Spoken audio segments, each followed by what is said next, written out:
Jonas au téléphone de l'agence immobilière WeInvest. Tout carrelé. Exactement. On a un problème. Maintenant, la balle est dans leur camp. Bienvenue. Oh waouh. Là, pour le coup, il faut faire un sacré effort de projection. Et c'est fou comme j'ai déjà eu des clients qui juste une petite couche de peinture et la maison, paf, elle a changé. On passe à la suite. Offre envoyée.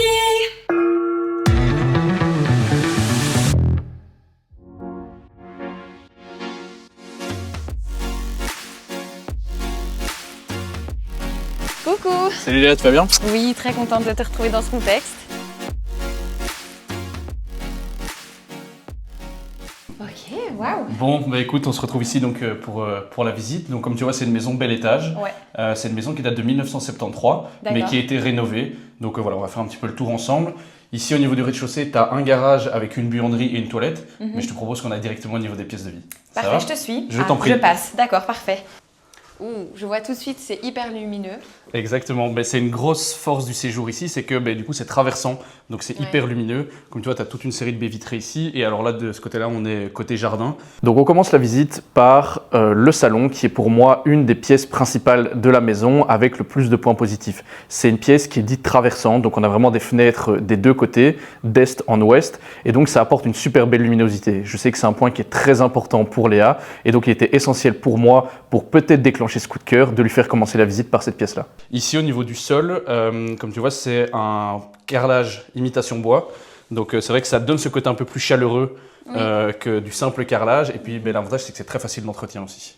Oui, c'est ça. C'est le visuel du bois, mais le pratique du carrelage. C'est ça, exactement. Ok, trop bien. Donc ici, tu as un petit coin plutôt au bureau que les propriétaires ont aménagé. Juste derrière toi, tu as un feu ouvert qui est fonctionnel. Qui est fonctionnel, les propriétaires ne l'utilisent plus trop pour l'instant, mais il a été fonctionnel à l'époque. Donc à mon avis, il faudra faire un petit ramonage et tout vérifier, mais c'est un feu ouvert qui est tout à fait fonctionnel. Ça va, super. Ouais. En termes de mètres carrés, tu sais me dire, on est... Oui. Donc ici, on est sur plus ou moins 30 mètres carrés au niveau du séjour. Oui. Et alors là, tu as la cuisine qui est semi-ouverte, qui elle fait 6 mètres carrés. Ok, super. On va se diriger par là. Ouais. Donc ici au niveau de la cuisine, comme je te disais, donc c'est une cuisine qui est semi-ouverte. Alors elle n'est pas très grande, mais elle est assez pratique parce que tu as vraiment donc, le plan de travail et elle est entièrement équipée. Tu as un lave-vaisselle qui est juste là derrière toi. Je me permets. Hein. Exact, fais comme chez toi. Et au niveau des rangements, voilà, tu as vraiment pas mal de rangements. Tout reste dans la cuisine, à part le micro-ondes. Ça, a priori, les propriétaires repartent avec. Ah oui, mais il n'est pas encastré dans la cuisine, Non, donc a priori, ça fait sens qu'ils repartent. Et elle date de quelle année, cette cuisine? Elle a été rénovée il y a plus ou moins 10 ans. Ok, oui, donc c'est tout à fait correct. Je pense que je ferai quelques petites adaptations en termes d'esthétique. C'est pas 100% à mes goûts, mais elle est hyper fonctionnelle. Les meubles sont très bien, donc je pense que ça sera plus au niveau du plan de travail, potentiellement la crédence aussi. Puis l'avantage du coup, c'est qu'elle est semi-ouverte, donc tu as quand même une vue au niveau des pièces de vie. Oui. Si tu reçois du monde, tu as une vue directement sur la salle à manger, si tu as des invités qui viennent manger à la maison. Ok, Ça super. On voit les extérieurs? Oui, je te suis. Allez, je t'en prie. Merci.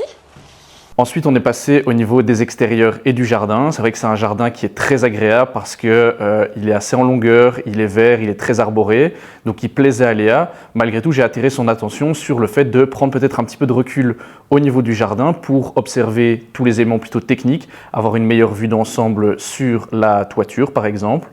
Et c'est à ce moment-là aussi qu'est arrivé un des premiers points noirs de Léa lors de la visite, c'est le vis-à-vis. Forcément, on est dans une maison type bel étage et c'est des maisons dans lesquelles on a un petit peu plus de vis-à-vis et forcément, ça a attiré l'attention de Léa parce que c'était un point pour elle qui pouvait être bloquant au niveau de sa recherche. Donc au niveau du jardin, comme tu vois, c'est un jardin qui est pas très grand mais qui est super mignon parce qu'il est assez arboré. Oui. Tu as des arbres fruités, il y a un cerisier, un figuier. Donc voilà. Et au niveau de l'orientation, c'est peut-être le petit point négatif, c'est que le jardin est orienté est. Donc voilà, tu as vraiment le soleil le matin, il tourne toute la journée, et alors il va se coucher plutôt de l'autre côté au niveau des pièces de vie. Ça va? Oui. Et alors ici au niveau des extérieurs, tu as une tente solaire malgré tout. Et alors au niveau des terrasses, tu as une terrasse ici et il y a une deuxième terrasse juste au bout du jardin. Et je vois un petit abri de jardin aussi Oui, au loin. c'est ça, Donc, exactement. top. Mais je Par propose contre, juste qu'on prenne... je vois aussi, c'est qu'il faut bien s'entendre avec ses voisins, non? C'est ça, On est un exactement. peu, Mais c'est un petit peu l'inconvénient du coup d'une maison de façade, ouais. c'est que forcément il y a un petit peu de vis-à-vis Oui. ici. Donc voilà. Après, l'entente avec les voisins Et est bonne? super, donc ça, il n'y a va. pas de problème. Mais c'est clair que tu as un petit peu plus de vis-à-vis que sur une 4 façade. Oui, Ça oui, va tout à fait. Et je te propose qu'on prenne juste un peu de recul, comme ça tu peux regarder Voir la toiture. façade? Ok. Ah, la toiture, oui, bonne idée. La visite avec Louis se passe super bien. Je trouve qu'il est hyper pédagogue. Il m'invite vraiment à tester. Il m'invite même à regarder des choses auxquelles j'aurais pas pensé. Donc à prendre du recul, par exemple, dans le jardin pour voir la toiture. C'est des petites choses à gauche, à droite qui clairement prouvent qu'avoir un professionnel à ses côtés, ça aide. On va voir les pièces de vie en Mais haut. oui, j'ai hâte. Ah, par contre, les escaliers, ça enchaîne. Hein. Exactement, c'est un peu la caractéristique d'une maison bel étage, c'est vrai que tu as pas mal d'escaliers. Vient ensuite le moment de passer à l'étage, et là, nouveau point qui questionne Léa, c'est les escaliers. C'est vrai que dans une projection future, peut-être de vie de famille, les escaliers peuvent être un élément bloquant, parce que dans une maison bel étage, forcément, on a beaucoup d'escaliers. Ouais. Donc ici, au niveau de cet étage-ci, tu as donc 2 chambres, un bureau et la salle de bain. Ça va? Et la salle de bain. Exactement. Ok. Donc tu as une première chambre juste Oula, ici, on a un petit qui visiteur. fait 12 mètres carrés. Ok, Ça va? je me permets. Oui, bien sûr. En arrivant à l'étage, la magie opère de nouveau car on retrouve 2 chambres, un bureau et une salle de bain, ce qui correspond vraiment à la recherche de Léa.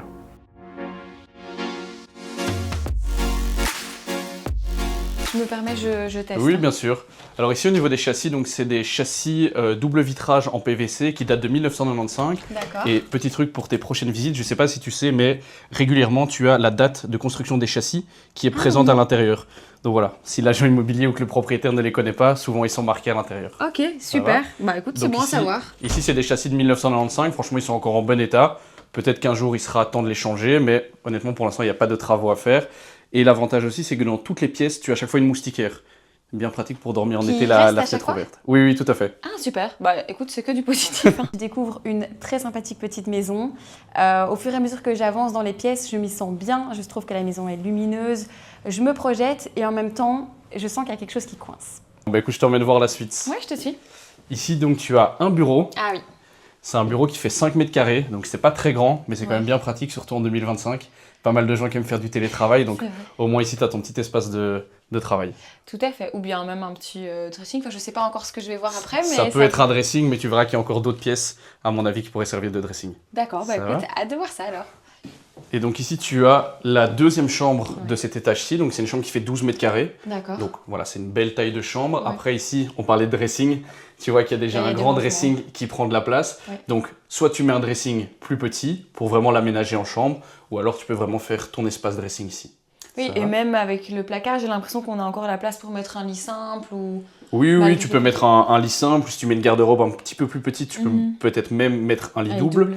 ouais. Et donc ici, comme tu vois, au niveau de cette chambre-ci, on est orienté est, puisqu'on est côté jardin. Mhm. Donc voilà, tu l'as vu, l'environnement est quand Soleil même le très très matin. calme, mais c'est clair qu'ici, côté jardin, c'est encore plus calme.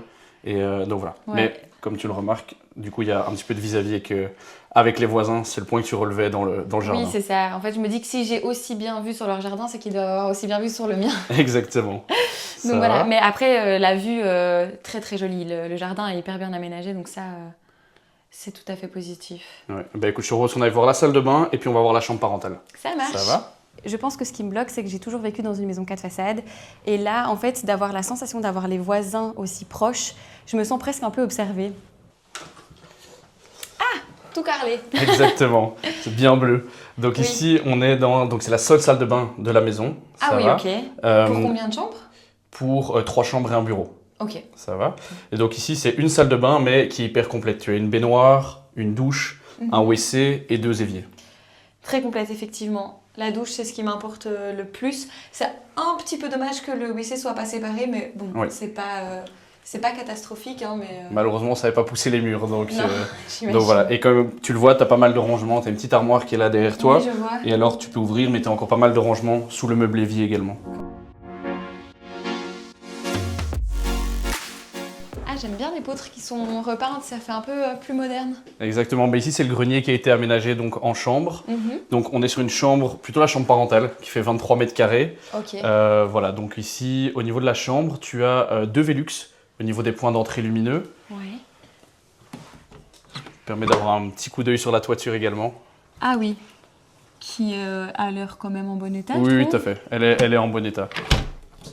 Et alors, ce qui est très bien aussi, c'est que, comme je te le disais tout à l'heure, donc tu as une moustiquaire sur chaque Velux. Et en plus de ça, tu as des stores qui permettent que ce soit complètement occulté la nuit. Super. Ça va. Ça, c'est quelque chose en moins dont je devrais m'occuper si j'emménage d'ici. Donc Exactement. On finit la visite par la chambre parentale. C'est vrai que c'est une chambre où il y a vraiment pas mal d'espace, du rangement. Léa a l'air relativement satisfaite de cette chambre et de la visite. Et donc, je l'invite à descendre pour qu'on fasse un débriefing de la visite ensemble. On s'installe par là. On va s'asseoir à table.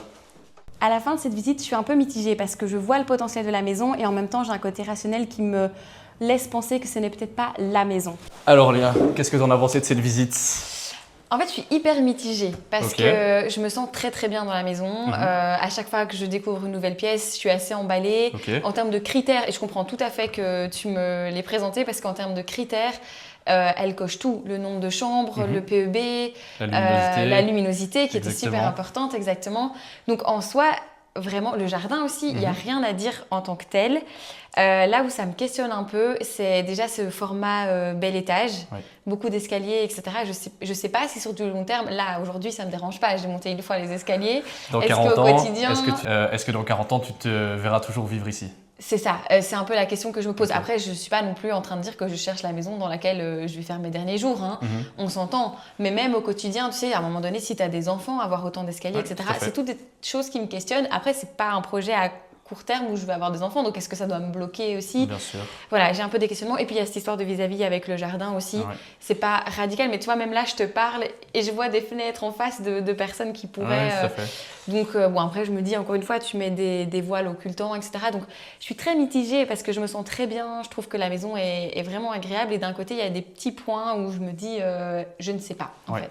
Mais je savais que cette maison avait des points positifs par rapport à des critères de recherche, quelques points négatifs, effectivement. Peut-être le format bel étage avec pas mal d'escaliers, le fait que ce soit une deux façades avec du vis-à-vis. Mais c'était quand même important pour moi de te la montrer, que tu puisses voir justement peut-être un autre type de bien que ce que tu as déjà visité, que ce soit des 4 façades, 3 façades, des appartements. Voilà, au moins tu as vu un autre type de maison. On débriefe ensemble de la visite et je questionne Léa sur les points qui lui ont plu ou qui lui ont déplu. Ça me permet de potentiellement l'aider à affiner sa recherche et ça me permet aussi de potentiellement pouvoir cerner les points d'attention lors de mes futures visites. Et puis l'avantage aussi, c'est que ici, comme tu es inscrit dans notre base de données, mais tu as la chance ici de le voir pendant notre fameuse période de vente discrète. Donc ça veut dire que tu n'es pas encore en concurrence avec tout le grand marché sur ImoWeb, c'est juste pour les clients de notre base de données. Donc tu as un petit peu plus le temps de réfléchir. Voilà, parce que j'entends que ça te pose pas mal de questions, que tu as un petit peu l'occasion de dormir dessus. Donc voilà. Vous inscrire dans la base de données d'une agence est souvent avantageux parce que ça vous permet vraiment de découvrir le bien en avant-première sans être en général en concurrence avec le grand marché sur ImoWeb. Parce que si vous découvrez le bien au moment de son passage sur ImoWeb, souvent il a déjà été visité par pas mal de personnes et malheureusement c'est parfois déjà trop tard. Heureusement, Louis me dit que j'ai un peu de temps parce que le bien n'est pas encore publié sur les plateformes. Donc, à part les personnes qui sont comme moi en avant-première, il n'est pas encore diffusé à grande échelle. Donc, j'ai le temps de réfléchir et ça me rassure parce que clairement, je n'ai pas envie de faire ce genre d'offre pour un achat aussi important sur un coin de table ou sur un coup de tête. Ici, je t'ai préparé une petite farde dans laquelle tu as une brochure. La fameuse brochure. C'est ça, exactement. Où tu as toutes les informations sur le bien. Ça te permettra peut-être de répondre à certaines de tes questions ou de rejeter un œil à tête reposée. Lors de votre visite, votre agent immobilier vous remettra une brochure de présentation du bien reprenant tous les éléments techniques de la maison. Parce que lorsqu'on visite un bien, on est parfois dans cette euphorie. On n'a pas l'occasion de regarder tous les détails de la maison. Et avec cette petite brochure, ça permet de pouvoir réanalyser le bien à tête reposée après avoir dormi dessus. Oui, c'est ça. Je pense que c'est de reparcourir un peu tout. Parce que aussi, en termes de budget, on est vraiment bien dans mon budget. Enfin, on n'est pas dans le taquet de mon budget. Donc, je sais que j'ai un peu des possibilités pour réaménager un peu à mon goût. Donc, ça aussi, ça pèse positivement dans la balance. Donc, voilà, tout mis l'un dans l'autre, c'est super difficile de réfléchir. Ouais, mais après, si tu me dis que voilà, j'ai encore le temps avant que ça soit mis en diffusion large, que j'ai un peu le temps de réfléchir. Après, ici, on est vraiment dans cette période de vente discrète. Donc, on a quelques visites, mais voilà, c'est pas la cohue comme si le bien était déjà sur ImoWeb. Donc, tu as la petite brochure. Oui. Tu as un document d'offre si jamais la réflexion est positive. Ça va. Et alors, même si a priori tu n'en as pas besoin parce que tu connais déjà mes Je coordonnées, sais où te contacter, mais je t'ai remis ouais. ma carte avec mon adresse email si jamais tu veux m'envoyer une offre. Super, Ça va écoute, très bien. Merci Bon. beaucoup. Eh ben, écoute, je te raccompagne. Avec plaisir. Lors de votre visite, au-delà de la brochure qui vous sera remise par votre agent immobilier, vous avez la possibilité de télécharger une checklist avec tous les points d'attention lors d'une visite. Je vous invite vivement à la télécharger avant votre visite afin de la remplir en direct et peut-être répondre à pas mal de vos questions.